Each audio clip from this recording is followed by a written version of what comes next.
नहीं होता, वैसे गैया के प्रेम में भी कभी कोई फर्क नहीं। ठाकुर जी कहते मैया गैया को कभी पशु मत कहना, वो पशु नहीं है, वो हम सबकी माता है। महाराज जैसे एक माँ को आप कितना ही दुख पहुंचाइए, उसके प्रेम में कभी भी कोई फर्क नहीं आता, उसी प्रकार आप एक गैया माता को कितना ही दुख पहुंचाइए, उसके दूध में कभी कोई फर्क नहीं आता।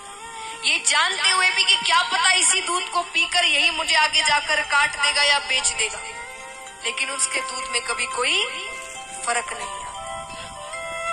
उसी दूध को पीकर बलशाली बनकर उन्हीं को बेचकर आ जाते हैं जब वो काम की नहीं रहती हमारे लिए।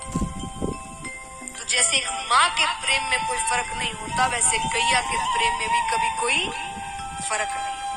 ठाकुर जी कहते मैया गैया को कभी पशु मत कहना, वो पशु नहीं है, वो हम सबकी माता है। महाराज जैसे एक माँ को आप कितना ही दुख पहुंचाइए, उसके प्रेम में कभी भी कोई फर्क नहीं आता, उसी प्रकार आप एक गैया माता को कितना ही दुख पहुंचाइए, उसके दूध में कभी कोई फर्क नहीं आता। ये जानते हुए भी कि क्या पता इसी दूध को पीकर यही मुझे आगे जाकर काट देगा या बेच देगा, लेकिन उसके दूध में कभी कोई फर्क नहीं आता।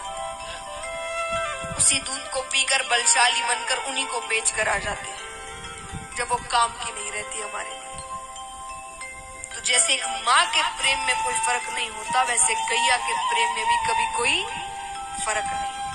ठाकुर जी कहते मैया गैया को कभी पशु मत कहना, वो पशु नहीं है, वो हम सबकी माता है। महाराज जैसे एक माँ को आप कितना ही दुख पहुंचाइए, उसके प्रेम में कभी भी कोई फर्क नहीं आता, उसी प्रकार आप एक गैया माता को कितना ही दुख पहुंचाइए, उसके दूध में कभी कोई फर्क नहीं आता। ये जानते हुए भी कि क्या पता इसी दूध को पीकर यही मुझे आगे जाकर काट देगा या बेच देगा,